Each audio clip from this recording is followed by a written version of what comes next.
Okay, so what we're going to do is take our clean water and we're going to coat, oh, no, we're not. We're going to, this is really important you do this because your colors have to be ready to go when your board is already wet, because what will happen is your board will dry up on you, okay? So we are going to load up our palette with our water and our pigment. And you can do whatever colors you want for the Northern Lights. Typically you see yellows and greens, but you can have whatever you like. But don't forget when you mix your colors that you have your nighttime sky. And don't forget a really important thing to do is to check your colors on paper. So if you want to grab a piece of scrap paper, and you can test your colors first. So let me just grab a piece of that. So if you test your colors, that's a nice dark green. Remember that watercolor will dry lighter. So if you want to have nice dark colors, like that one, you want to have enough pigment mixed in with your water. Okay, so my green is good to go. And we'll go with, remember complements, guys, you want to avoid red, green, blue, orange, and purple, yellow, because those will give you brown, right? They're complementary colors, so they make brown for you. And this yellow is dirty, so don't forget how to clean those. Just use your brush and spin it around. So that color will actually work okay for me because it's the Northern Lights and it can be a little bit greenish yellow, that's fine. But if you were trying to do color wheel, mixing your colors, you would want to have a nice clean yellow to start with. Okay, let's test out that one. Nice and dark, looks good. So don't forget to have your nighttime sky mixed with that as well. So we'll go with maybe a dark blue.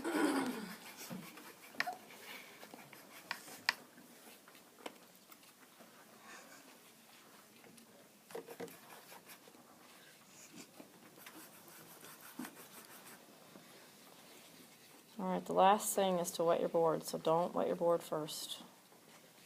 I think that's going to be too pale. Let's check it. Yep, too pale. The bigger the brush, the more pigment you're going to pick up. So I wouldn't use a small brush for mixing your colors. Go with a nice big brush. Okay. Alright, here we go. So you're going to use your clean water, make sure your brush is clean. Everybody tuned in here now? So you're going to use your clean water, coat your board. Remember to work on the table the whole time because some people were lifting the board up, letting the colors run. It was going all into their lap. Not a lot though, right? Be really careful. You do want a fair bit of water. Yep. So once you have an even coat of water everywhere, then you're ready for the magic. Alright, so if you think back now, we're going to start with our lighter color first. And drip it on and let it run. It's not on camera. Thank you.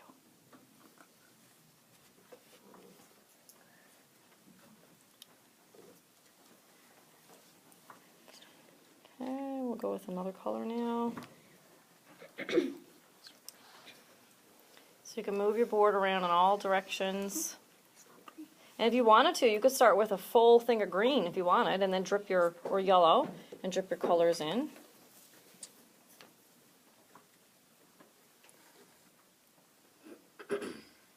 So you want your whole board to be filled in.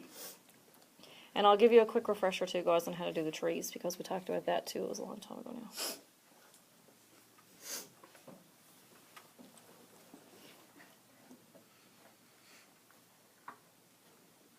So once you have enough color there, then you can start in with your night color. So hopefully your night color is going to be dark enough. I'm going to add just a little bit more black.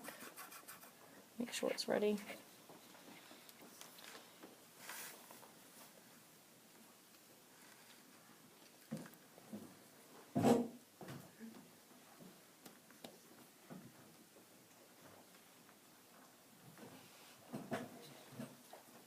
Okay, so now you have control, because whichever way you tip your board is where your water, your color, is going to go.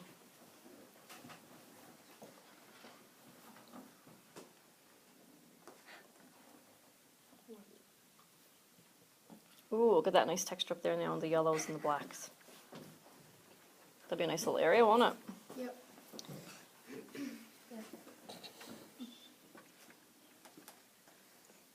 So cool how it happens. Look at the green against the black there now. Turn it around for the camera so we can see. Okay, so that is pretty well done.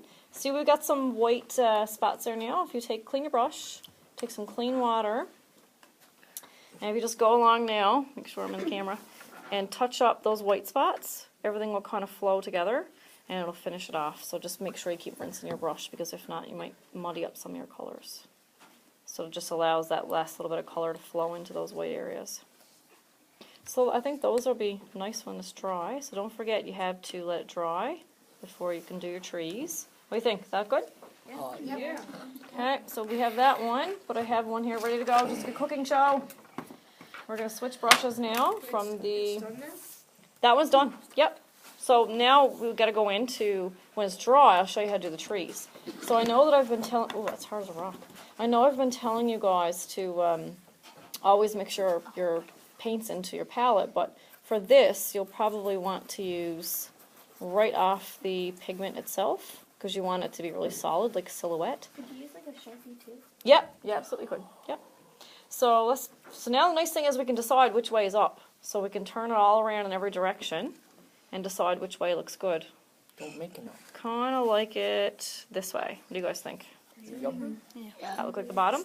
So once you have the bottom picked, take your brush, and I would, if I were you, practice on scrap paper first.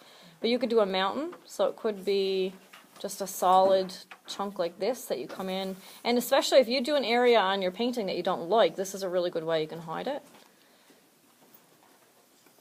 So you can fill in that whole area solid black, and it'll look like nighttime silhouette. And you could use a bigger brush for this, but for the trees, if you're doing trees or a cabin or anything detailed like that, you'll want to use the right size brush, so make sure you pick a good size. So for trees, they're super easy. You're going to make a line. And remember we talked about space. If things are far away, are they bigger or smaller? They're smaller, and if they're closer, they're bigger. So if you want things to look like different distances, I definitely don't want to hide this nice green right here, do I? Nope. So you want to stay away from areas that you like. And see how I'm just wiggling the brush around that first stick that I did?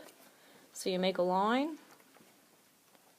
And then you go really small, and you just, as you come down, you're going bigger and bigger. And you definitely don't want them all to be the same size, same shape lines, because your tree will look too perfect, and our tree's perfect. Yup. No. Visually they're not. They're environmentally they are, right? They're good for the environment. They do their job, but in terms of shape, no two trees are the same, so it's okay if some are different, bigger or smaller. So what else could we add? Any ideas?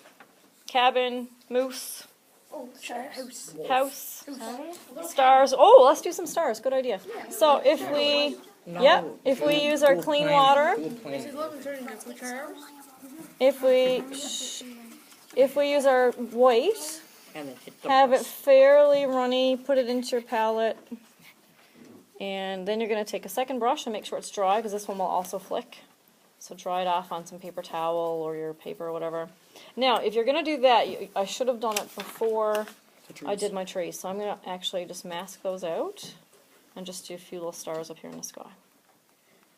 But remember, your backgrounds have to be dry before you start that. See if you can sneak one or two there without getting on the black. If you manage to get it in your black by accident, it's only to let it dry and do another little coat. I can't get just a little bit right there. Nope. Oh, that's close. That was I don't close know. one. I don't know if I should chance it. There we go. Okay? So you can go, and one person per table can pick up your basket. And have you had your boards yet, guys?